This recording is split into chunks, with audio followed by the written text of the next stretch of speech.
सिलीगुड़ी के चंपा साड़ी में एटीएम लूट कांड में 3 बदमाश गिरफ्तार, लगभग 4 लाख रुपए बरामद। आप सबका स्वागत है न्यूज़ लाइन कोलकाता में। सिलीगुड़ी मेट्रोपॉलिटन पुलिस को बड़ी सफलता मिली। चंपा साड़ी इलाके में हुई एटीएम लूट कांड में पुलिस ने 3 बदमाशों को गिरफ्तार किया है।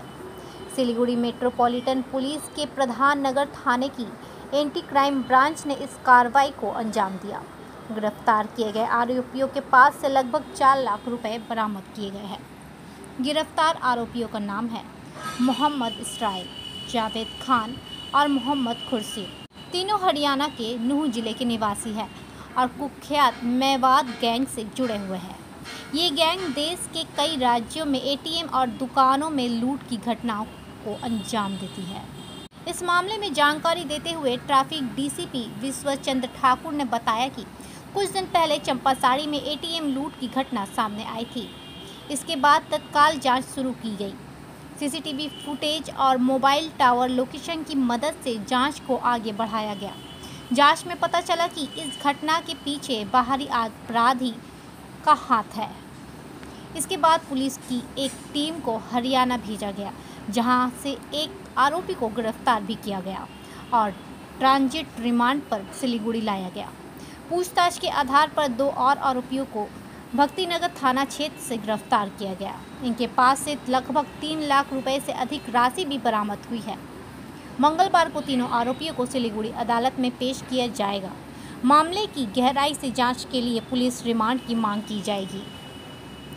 हाल ही में सिलीगुड़ी के वेस्ट इलाके में दिन दहाड़े एक आभूषण की दुकान में डकैती की बात की गई थी। पुलिस ये भी जांच कर रही है कि कहीं चंपा साड़ी एटीएम लूट कांड का इस घटने से कोई संबंध है या नहीं। আপনারা জানেন গত 18-19 তারিখ রাতে হচ্ছে এটিএম কাটিং হয় চম্পাসারির ওখানটাতে।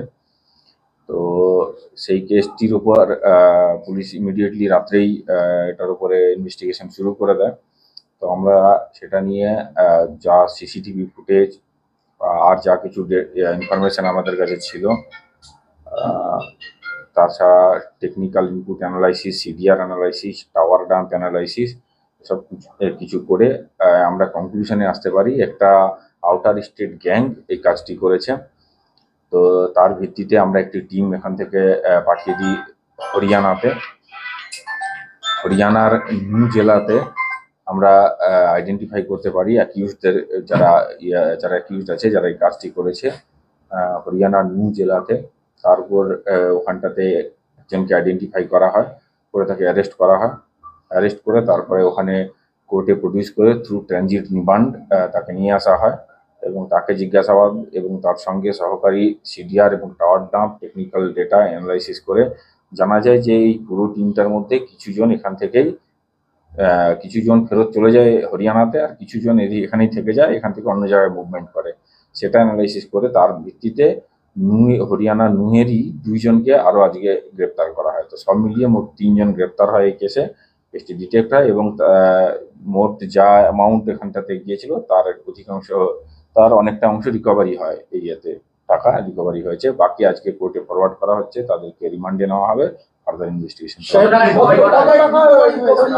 এক এক করে বলুন। 3 লাখের উপরে রিকভারি হয়েছে। কোথা থেকে গ্রেপ্তার করা হলো 3 জনকে? একজনকে হরিয়ানা থেকে গ্রেপ্তার করা হয়েছে। গ্রেপ্তার করে তারপরে থ্রু কোর্ট ট্রানজিট রিমান্ডে নিয়ে আসা হয়েছে। আর 2 জনকে শিলিগুড়ি থেকে গ্রেপ্তার করা হয়েছে নূহের ভক্তিনগর থানা এরিয়া।